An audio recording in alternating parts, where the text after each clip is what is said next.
안녕하세요. 백사모 목사입니다. 오늘은 7월 15일 화요일 아침입니다. 오늘도 변함없이 하나님의 말씀과 함께 하루를 시작하는 여러분 모두에게 좋으신 하나님의 크신 은총이 함께 하시기를 바랍니다. 오늘 주 하나님의 말씀은 다니엘서 7장 1절부터 14절까지의 말씀인데요. 어제까지 본문 다니엘서 6장까지는 다니엘이 포로 잡혀간 그 나라에서 경험했던 큰 사건을 중심으로 기록되어 있었습니다.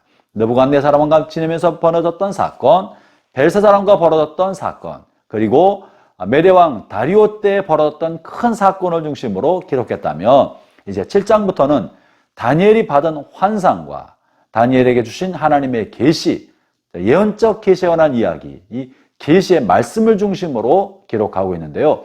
그 첫 번째 내용이 오늘 본문 7장에 실려있는 내용입니다. 이 본문은 이제 느부갓네살 왕의 아들 벨사살이 왕으로 있을 때 다니엘이 받은 환상과 계시, 그것에 대한 해석이 본문에 실려 있습니다.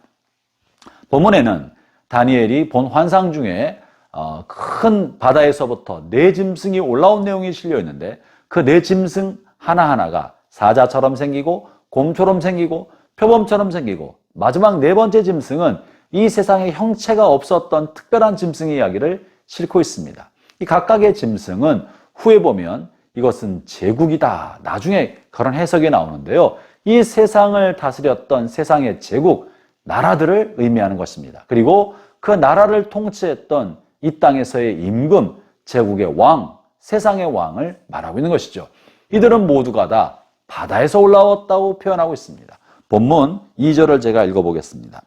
다니엘이 진술하여 이르되 내가 밤에 환상을 보았는데 하늘에 네 바람이 큰 바다로 몰려 불더니 3절 큰 짐승 넷이 바다에서 나왔는데 그 모양이 각각 다르더라.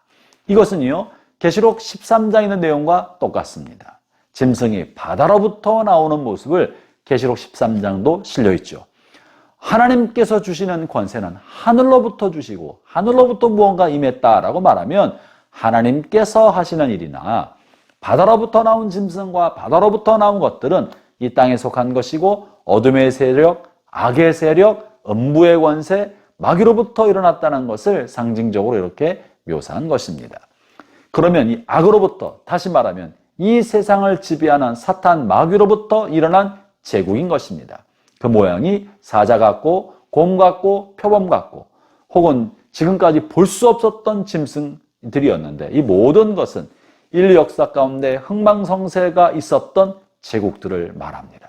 각각이 상징하는 제국이 따로 있습니다. 하나는 바벨론 제국이요, 그 다음은 메대와 페르시아 제국이요, 그 다음은 그리스와 로마 제국을 상징하고 있는데요. 중요한 사실은 이 제국이 당대에는 사자 같고 표범 같고 움키는 곰 같아서 무섭기가 그지없고 두렵고 떨려서 모든 것을 삼키고 모든 것을 짓밟고 악의 세상을 지배하는 것만 같고 선과 정의가 삼킴당하는 것처럼 보입니다. 그러나 그런 얘기가 다 지나고 나서 본문 9절에 보면 이제 하나님께서 이들을 심판하신 내용이 9절부터 본문 14절까지 실려 있습니다. 제가 9절을 읽어보겠습니다. 내가 보니 왕좌가 놓이고 옛적부터 항상 계신 이가 좌정하셨는데 그의 옷은 희기가 눈 같고 그의 머리털은 깨끗한 양의 털 같고 그 보좌는 불꽃이요 그의 바퀴는 타오르는 불이며. 이 세상 제국들이 세상을 다스리고 악으로 통치하고 있을 때 그러나 진짜 임금은 누군가? 그런 와중에서도 보좌는 따로 있다는 거예요. 왕좌는 따로 있어서 하나님께서 예전부터 계셨고 항상 있는 그분이 왕좌에 앉아 세상을 통치하고 계신다는 것입니다. 지금 우리 눈에 볼 때는 사자 같은 악한 임금이 세상을 지배하고 악으로 통치하고 있으나 그러나 그것은 하나님께서 허용해 주신 것이고 진짜 임금은 따로 계신데 보좌에 앉아 계시다고 말하고 있죠. 그러면 사자 같은 임금, 표범 같고 곰 같은 임금, 이런 임금들과 이 세상 제국은 무엇입니까? 그것에 관하여 본문 10절에 이렇게 10절 하반절에 이런 표현이 있는데요. 10절을 제가 읽어보죠. 불이 강처럼 흘러 그 앞에서 나오며 그를 섬기는 자는 천천히요 그 앞에서 모셔 선 자는 만만이며 심판을 베푸는데 책들이 펴 놓였더라. 왕좌에 앉으신 하나님께서 심판을 베푸신다고 말하고 있고요. 그 앞에 책이 놓였다고 말합니다. 이 책에는 이 세상 임금과 세상 제국의 행위가 낱낱이 기록된 것입니다. 무엇을 말합니까? 이것은 세상의 임금들과 세상의 제국은 하나님께서 그들에게 기회를 주신 것입니다. 다니엘서 4장 32절에 느부갓네살이 꿈의 환상을 보고 깨닫고 나서 과연 하나님께서는 원하시는 누구든지 세워서 왕을 삼고 원치 않은 누구든지 왕을 패하시는 분이시다. 하나님이 세상을 다스리신다라고 느부갓네살 왕이 고백했던 것처럼 그 하나님께서는 누구든지 그에게 왕으로 세워주고 나라를 맡기기도 하신다는 것입니다.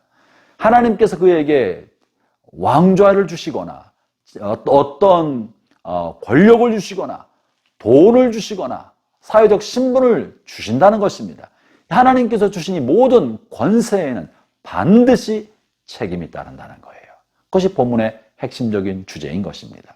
하나님 주신 모든 권세에는 그 부어준 권세에 걸맞는 책임이 있어서 그 책임을 다했는지 다하지 못했는지를 하나님이 마지막 때 심판하신다는 것입니다. 형제자매 여러분, 하나님이 여러분에게 많은 돈, 물질을 맡기셨습니까? 하나님의 재물을 맡은 여러분 참고 곡간직인 줄 아셔야 합니다. 그것은 여러분이 함부로 써도 되도록 하나님 여러분에게 주신 것이 아니라 하나님의 영광과 세상을 돌보신 하나님의 사랑의 돌봄을 위하여 쓰도록 여러분에게 맡긴 것입니다. 하나님이 여러분에게 직장 안에서의 높은 직책을 주셨습니까? 이것은 여러분이 마음대로 하라고 한 것이 아니라 하나님이 세우신 회사와 일터를 위하여 잘 쓰임받으라고 맡기신 것입니다. 하나님이 여러분에게 국가에서 관리를 맡기셨습니까? 정부 고위관리가 되셨습니까? 공무원이 되셨습니까? 교사가 되셨습니까? 여러분, 하나님께서 여러분에게 그 자리를 맡긴 것입니다. 주어진 모든 권세에는 반드시 책임이 있어서 큰 권한만큼 큰 책임이 있어서 마지막 때 그것을 어떻게 썼는지 하나님이 심판하시는 거예요. 오늘 본문에도 사자 같고 곰 같고 표범 같았던 이 세상 임금들의 행위들을 책에 낱낱이 기록하셨고 그들에게 제국을 맡긴 다음에 그들이 올바로 썼는지를 마지막 때 심판하신다. 그 심판에 따라 악을 일삼았던 그들은 오늘 본문에 보면 타는 불못에 던져서 다 심판하신다고 언급되어 있습니다. 그러므로 형제자매 여러분, 이 땅에 사는 동안에 큰 권세를 받는 것을 자랑하지 말기를 바랍니다. 많은 돈을 하나님으로부터 공급받은 것 때문에 너무 자랑하지 않기를 바랍니다. 여러분에게 주어진 모든 영향력은 막중한 책임이 있다는 사실을 말해주는 것입니다. 많이 맡은 사람에게는 많이 찾으실 것입니다. 적게 맡은 사람에게는 적게 찾으실 것입니다. 그러므로 우리는 날마다 살아가는 동안에 하나님 나에게 이 물질을 왜 주셨을까? 하나님 나를 이 회사에 왜 중역으로 맡기셨을까? 하나님 나에게 교사라 교수로 이런 자리에 맡기신 까닭은 무엇일까? 하나님이 나에게 이 같은 직책과 신분을 주신 뜻은 무엇인지를 묻고 하나님으로부터 인도함을 구하면서 하나님의 영광을 위하여 잘 쓰임받도록 해야 할 것입니다. 여러분에게 맡기셨을 때 하나님은 각각 맡긴 모든 사람에게 충성껏 성실한 마음으로 그 직책을 감당하기를 바라시는 것입니다. 다시 말하면 모든 직책과 모든 영향력과 모든 물질은 우리를 청지기로 삼으셔서 우리에게 맡기신 것이며 그것에 대해서 마지막 때 하나님이 결산하시고 심판하실 날이 온다는 것을 말해주겠습니다. 그것이 본문의 내용입니다. 그러므로 형제자매 여러분, 오늘 하루 살아가는 동안에 내게 주어진 그 자리를 성실하고 충성스럽게 감당합시다. 내게 주신 것은 나 자신의 유익과 영광과 내 뜻대로 하라고 함이 아니라 섬기기 위하여 이 같은 자리에 직분을 맡겨 주신 것입니다.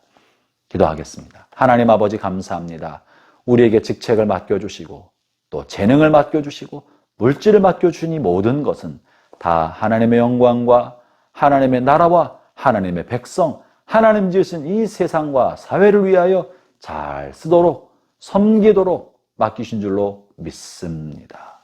아버지 하나님, 이런 생각을 결코 잃어버리지 않게 해주시고 우리 생애가 다하도록 섬김에 종된 삶을 살아가게 하여 주셔서 마지막 때 하나님 앞에 섰을 때 부끄럽지 않게 하여 주옵소서. 예수님 이름으로 기도합니다. 아멘.